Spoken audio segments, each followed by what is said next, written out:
બધું જાણવાનો સ્વતઃ પ્રકાશક સ્વતઃ પોતાથી સ્વભાવ છે. હા હા, એવું જેને અંતરમાં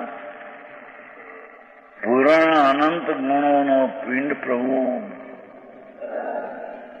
એની પ્રભુતાની પર્યાયમાં ભાન થયું. એ પર્યાયમાં ભલે પ્રભુત્વ અનંત આવે નહીં, પણ એ જેટલું એ પ્રભુત્વ છે જેવડું એનું જ્ઞાન થાય. સમજાણું કરે? પણ નીચે છે ચોથે પાંચમે એ જ્ઞાનનો, આનંદનો, શાંતિનો, સ્વ પોતાનું વેદન અલ્પ છે. હા હા હા હા, મુનિને પ્રચુર સ્વસંવેદન છે.